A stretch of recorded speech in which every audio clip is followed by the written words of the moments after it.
Alrighty, hello everybody, and welcome back to Sparx's 2-key event presented by Joke. We are back once again with the ultimate of quadruple headers. Everybody and their mothers wanted to play at 18 UTC, so everybody and their mothers will play at 18 UTC. We have 4 different matches going on at this hour. We have Silicosis 2 versus happergamer, Kulai Pora versus Mahiro no Yo, Dragon versus Marie, and the match we'll be showing you guys today, the only losers bracket matchup in this entire block, Teezel versus Dinki, the most high-stakes matchup of the 4. One of these players will be exiting the tournament in round of 16, the other will be moving on to the losers quarterfinals. As always, my name is Sparky, and I am joined in the commentary booth once again by none other than Sunny. Sunny, how you doing? I need help. Why do I do this to myself? I don't know. You volunteer for this. If you do not know, I am double reffing 2 of these matches, and I'm also commentating a match. So if I seem very slow, please spare me. Hey, you signed up for this. Yeah, I did sign up for this. But looks like both of these players don't have any warm-ups, so we are immediately just diving in head first, and a wonderful roll by Teezel. You get points for trying. Yeah. And Dinki with the 25 to answer back, so not very high rolls, but I mean, there was a 97% chance that they would have rolled higher anyways, so we'll have Teezel's ban first before going to Dinki, and I believe Dinki will get the first pick in this match. Yes, that is how it goes, and we're going to see the hybrid 3 ban come out from Teezel. Definitely makes sense. That is, I would say, probably the most trickiest hybrid pick out of the 3. Definitely one of the more fast, and yeah, there it is. The SV ban. I was going to say, will this be a moment where we see SV stay on the board? No. The words, they just took my words out of my mouth, and they're gone. Dinki immediately firing with a long note 1 pick. Bit interesting, but I can definitely see trading away the length of what LN2 was and just kind of applying density to it. So maybe trying to catch up Teezel on some of the more physical side of things. Yeah, for sure. Definitely got a couple of options if they did want to go this physical route, as you were mentioning. The length of LN2, a deterrent, but I also think the 1-2 structure of it is very easy to get through for most players, that it would come down to who can handle those releases a little bit better, and maybe they don't want to get into that. We'll start off with LN1 here instead, where cut the length in half, make it a lot more risky. Misses count for way more in comparison to LN2. And here we go, players are ready. Teezel finding the instant drop on this opening structure, going to give Dinki quite a bit of leeway to work with here. A second 1-2 boot down into that A rank range, not handling the best of starts, but Dinki handling it incredibly well. 99.5 for them in response, gonna take full advantage of this introduction and skyrocket this lead to about 50,000 points to start this match off. Yeah, starting off the match with quite an open lead towards Dinki's field of range, but we have just started off the map, but I mean, Teezel down at that 95 range. That miss definitely did not do them any mercy, and there's another one as I speak. But they managed to recover that miss fairly well, but just Dinki overall having a way stronger performance. 99.5 while Teezel's down in the 94 range. And Dinki finally finding a miss. That was a pretty nasty one too, dropping them 0.2% of accuracy down. But that's not really going to put much of a dent into their current lead, because Teezel does trade a miss back, as it is now 150,000 points and climbing in Dinki's favor. Yeah, just overall, I feel like these elongated mini jacks on either column just tripping up Teezel a little bit. I think the I think they mentioned to me last week in the transition from 1 key to 2 key and having to isolate the hands on some of these longer structures, giving them a bit of issue. And it looks like still rearing its head here as Dinki off to a comfortable start to make it 0-1 on their first pick. Yeah, definitely a very comfortable start to the match. Dinki immediately guns firing with their first pick, taking a pretty predominant lead. With, I'm pretty sure it was like 180,000 points in their favor. With the no miss as well, respect to Dinki for that. Teezel gonna try to even things up with a Rice 2 pick. Okay. Pretty nice change of pace in comparison to that earlier LN pick. And this one's really just, can you read these streams between the hands, because there are even in odd transitions between them. If they can just maintain the tempo, maintain the consistency, there really aren't too many trip-up spots, but we have seen some wild swings on this map already. Those triplet chord transitions in between, they're very telegraphed. You can tell where they're coming, but getting into them, we have seen players spike multiple thousands of points because they flubbed the intro to it. And there it is. Had some exciting outcomes. You were talking about intro flubs, and Teezel immediately flubbing the intro with a miss. But there's another one not going to accompany that first one very well. Although Dinki's accuracy is a bit on the lower side, even though they are holding that full combo, it's not that lead is still just going to go on the side of Dinki, especially with that another miss from Teezel. Now that lead is a full percentage in Dinki's favor. It was looking a bit closer as the accuracies were way more closed in, but now Teezel adding more fuel to the already burning fire with that miss. But they are starting to recover from those 3 misses, although it's gonna have to take a lot from Dinki. I mean, this map is almost just shy of the 3-minute barrier, so just as long as Teezel can climb that accuracy up, and they are doing a valiant effort trying to do that, already up to the 99. Oh, never mind, I shouldn't have said anything. Yeah, just Science Seal delivered that one, transitioning into that LN. Thankfully able to handle the chords very nicely, and it seems like they've managed to find their footing relatively well on some of the longer streams. Those 3-note, 5-note, one-handed anchors seem to not be giving them that much trouble. It's just maintaining that consistency throughout the entire phrase as Dinki finds a drop in return, but Teezel trades it back and the lead stays relatively intact. 36,000 points in favor of Dinki, about 1% ahead for the moment. The good thing for Teezel is the fact that these misses are relatively clean. It's just unfortunate that they're happening and not being traded back right now. With a third of the map still left to go, it is looking very comfortable for Dinki at the moment. Yeah, Dinki being put in the driver's seat of this, basically just cruising through this map now. 99.6 with a miss, not too shabby. Teezel trying their hardest. It seems like with every jack that is present, a miss is found. Although they are starting to normalize though. They are still very pro-dominant, and there's another one. I would reckon the struggle with that is trying to coordinate which column you're supposed to hit the jack on. Is it your left or is it your right? Since they fluctuate back and forth so much, it's so hard to kind of have it nailed to a T on which you're supposed to hit. And Dinki still taking this lead by 85,000 points heading into the final section of the map. I'm pretty sure it's safe to say that Dinki has this in the bag for them.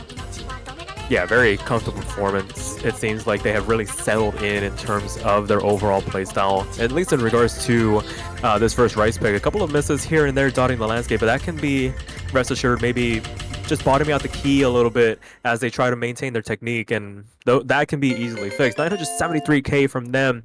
Better ratio, just the 2 misses, almost a V1SS. I mean, to be fair, Teezel also with the near V1SS, it's just the misses that dot the landscape throughout the chart being their undoing on this one. And Dinki makes it 0-2 as they immediately fire off Rice 1.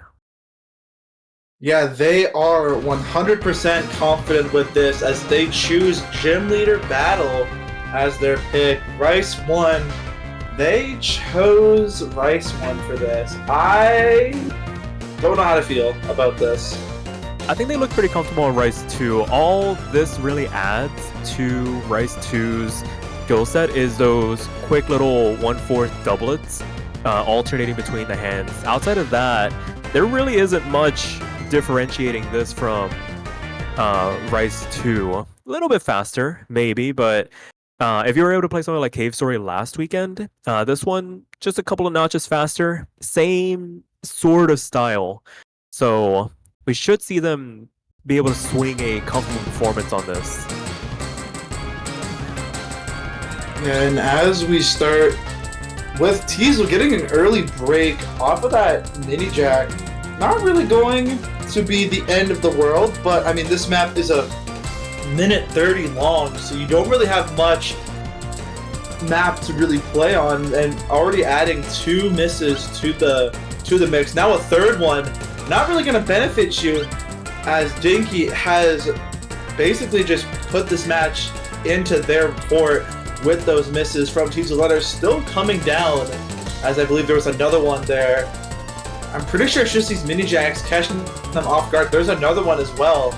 I think, like I mentioned, trying to coordinate from column to column is definitely Teezel's struggle with these mini jacks alternating from left and right columns. Definitely not the most comfortable thing in the world, as Dinki trading a miss back, but it's not really going to matter as Teezel trades it back pretty much. And only with a quarter of the map left to go, Dinki pretty much with that a near 100,000 point lead in their favor. It's safe to say that just as long as a disconnect doesn't happen, I mean, that escape key is very deadly. But I don't think it's gonna happen as the map is coming to a close. Dinki gonna blow this lead even more in their favor, 3-0. Yeah, another very solid performance from them.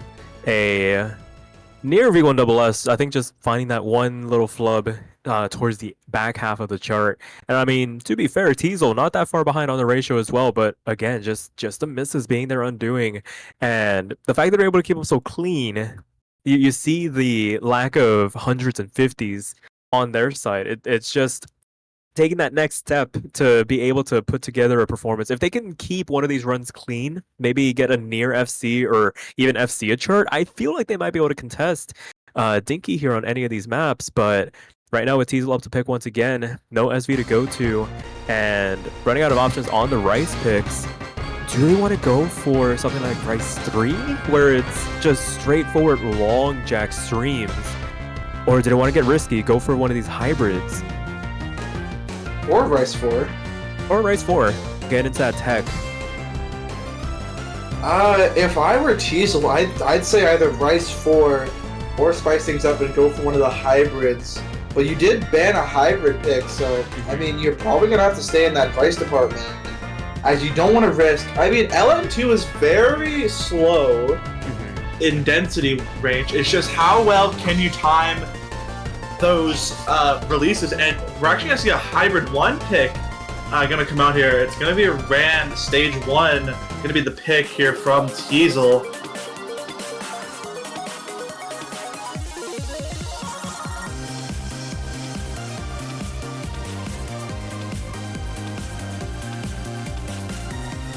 That is whoops. That is an oopsie. See, okay, please bear with me. Like they're right next to each other in terms of the map sheet. It's had it on the wrong cell. Almost there, but hybrid 1 officially loaded up here. No repeats here. As the players load in, a chance for Dinki to make it a match point situation. Teezel looking to try and notch a point on the board. Best opportunity to do it. It's changing up from their original strategy, going for the Rice picks. Yeah, there's an early break. Dinki trades it back. So no harm, no foul. But Teezel missing 2 on the shield and the release, and there's another one. 3 unanswered misses in the opening section, and now make it 4.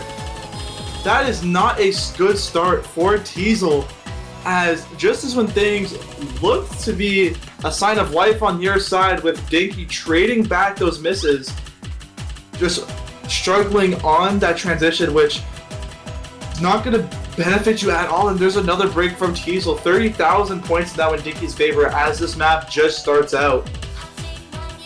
Oh, but that being said, Dinki finding a miss in return, not answered back this time around, does open the window of opportunity, potentially bringing them down below that 99% mark for what I feel is the first time this match overall. Going to be able to get back up above it before too long, but some of these releases do begin to wear away at the accuracy if you're not too careful, and Teezel does eventually trade a couple of misses back of their own, not able to maintain the consistency through the streams before transitioning back on into these LN anchors, and the lead is restored. 40,000 points in favor of Dinki going into the back half.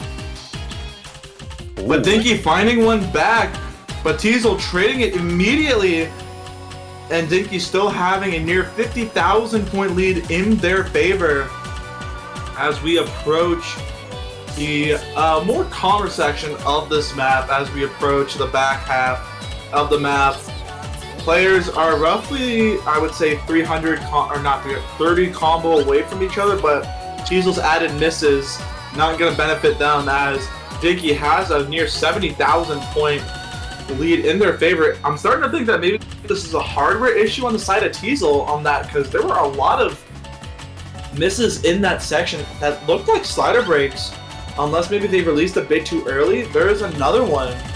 Maybe there is a trend sometimes where if you're trying to really tense up your wrist to get through some of these faster structures, when things start to slow down or you get into the holds, you can sometimes bounce your hand off the key inadvertently. Might be what's happening here. That's just speculation, of course, but as we're going into the last eighth of the chart, it's very clear that Dinki has the advantage here with 100,000 points to their name of an advantage going into this triplet section outro, and it's going to be a match point situation to start things off in this match. A quick 0-4 in favor of Dinki with their pick coming up. Yeah, this is a very good spot if you are Dinki. You are up 4-0 and on a break point as well.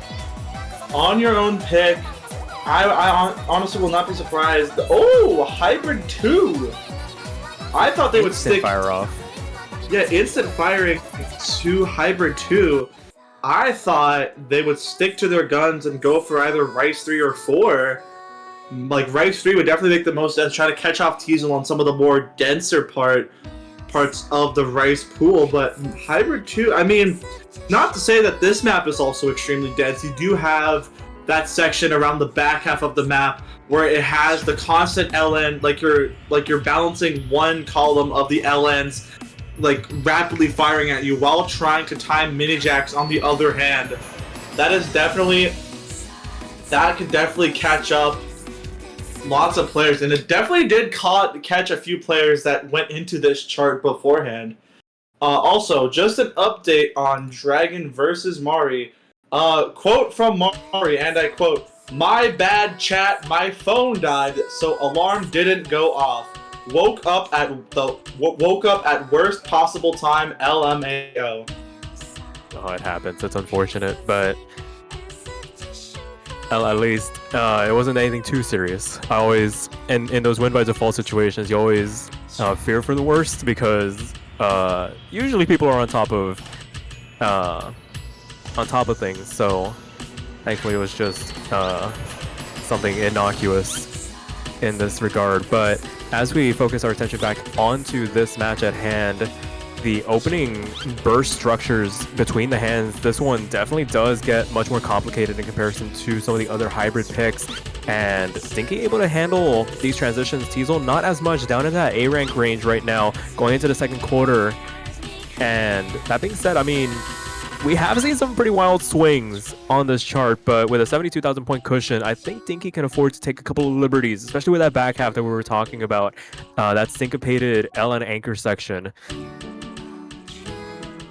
Yeah, and as you get into a bit of a break section before you reach the back half of the map, Dinki, like you mentioned, 80,000 point cushion and growing.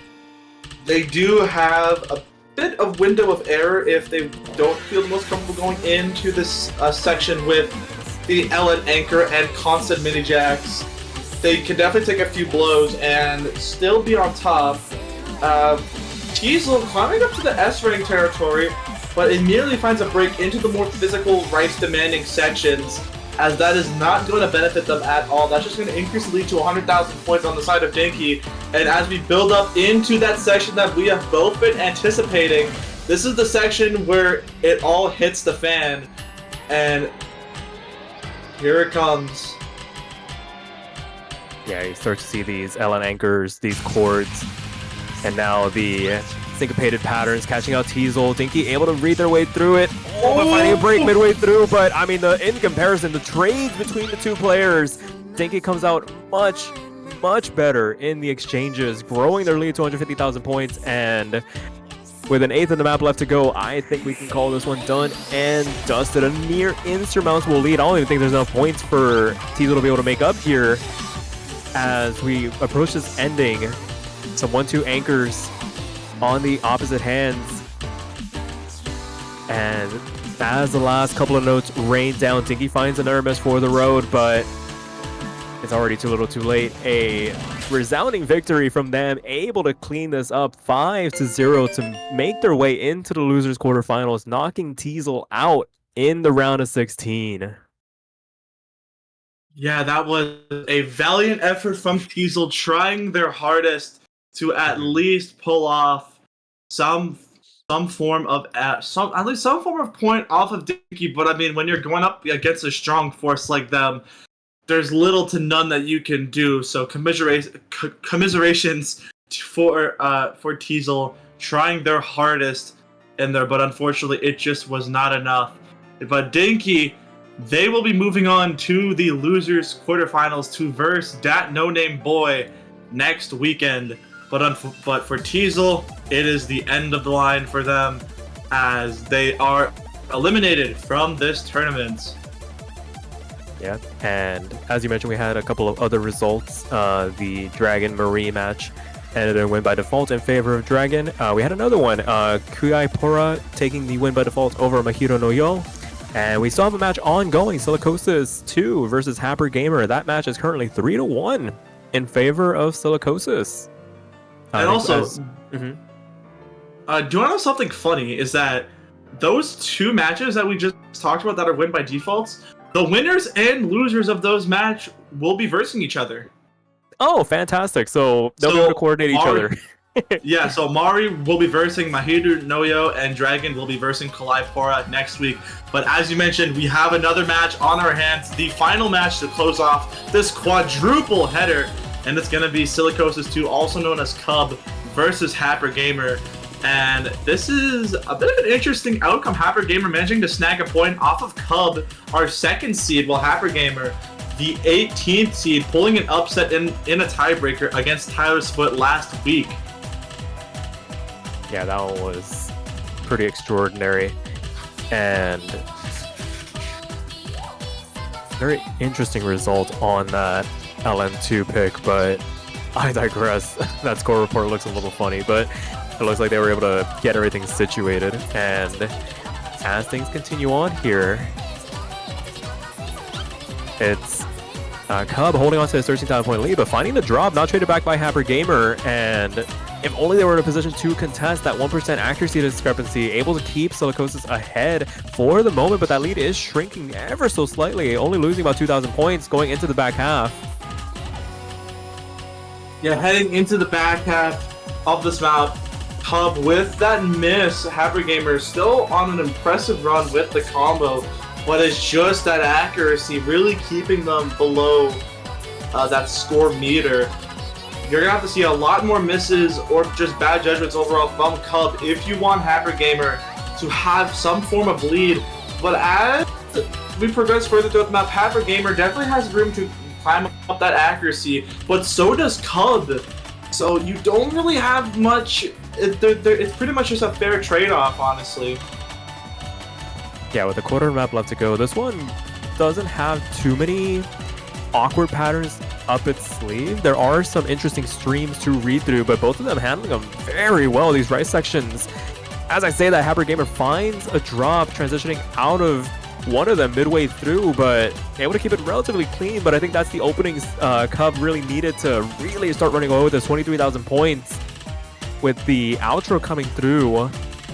Looks like they'll be able to make it a match point situation. As we get into the triplets, happergamer not having the best of time transitioning into this section as well. With the last couple of notes raining down, nothing but trivial rice, a couple of LN holds. And Cub will make it 4-1 now. Yeah, Cub making it 4-1 on a break point as well. And oh my goodness, look at that score from Cub. Only 2 200s and 2 misses and only 1 100. That is a crazy score from them. And happergamer trying their best, unfortunately, it just was not enough against the absolute gauntlet that is Cub. Yeah, I mean, held on pretty nicely. The combo, very admirable, but unfortunately, probably wasn't going to be able to contest with ratio alone. Would have needed a couple of more misses to come through from Cub's side, and now Cub going for Hybrid 3. Do you know what's interesting? Here. So Cub bans Rice 4. You would think you would think that happergamer would ban an SV pick because Cub is relatively known for being an SV god. Happergamer actually knocks out Rice 3, and throughout this entire match, SV has not been picked. And you would think with Cub having their match point situation and a break point, you would think that they would go for SV based off of their track record of just being insanely good at SV. I mean, we even saw it last week. They pulled off an insanely good score on, I believe, last week's pick. I can't really remember the name of it, but it's a bit interesting to see. Pretty interesting to see why Cub did not go for SV, but maybe they just didn't have much comfort with that pick. But anywho, Hybrid 3 gonna be the pick. This is a pretty tricky map, and oh, there's an opening break from Cub, and that is a pretty bad spot to find it too. Right about when the 400 combo cap is met, Cub finds a drop, and happergamer also has the accuracy advantage over Cub. Yeah, just not the optimal start from Cub, but now with happergamer finding a couple of 200s here, able to hold on to the full combo, which is keeping them ahead for the moment. Only about 7,000 points. This is a surmountable lead for Cub, especially if they can maintain his accuracy advantage. For every 10th that happergamer drops, that's about a couple hundred, maybe 1,000 points that they would bleed over. And right now, it's starting to grow to about 0.2%. The lead is shrinking inside 5,000, inside 4,000, inside 2,000 even. As we make our way to the break section, Cub has fully recovered, back up with that 400 combo cap, able to make some inroads in this lead with half the map still left to go here. Yeah, and that lead still shrinking. It's about to go below the 2,000 point threshold, but now it's starting to increase a bit as happergamer starts to climb up that accuracy just a tad bit though. And it's now below 1,000. It's but there's the miss from Cub. That's not what you want to see. But wait a second, that lead is still below 1,000 points, and happergamer's favorite. But there's another one from another break from Cub. Hold on a second, those misses are detrimental. But happergamer is still now below the 99 mark. That is not what you want to see. But Cub still has room to reach that 400 combo cap, and also the accuracy advantage is well in their favor. So just as long as they keep that combo, Cub could potentially pull this back in their favor. But there's another one as I say that, and this is not looking good. The 400 combo cap is no longer applicable to Cub, as there's just basically not much map left to go. And as long as happergamer needs to hold on for dear life. They cannot afford any bad judgments at all.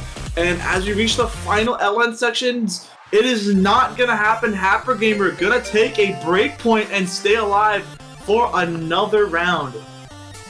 Oh, that is incredible. Great performance from happergamer. Able to get the FC there. A couple of 400s making things a little scary, but those slider breaks from Cub really doing a bit too much damage at the end of the day. Having the better ratio, having the better accuracy, but just not able to get above that 400 combo cap.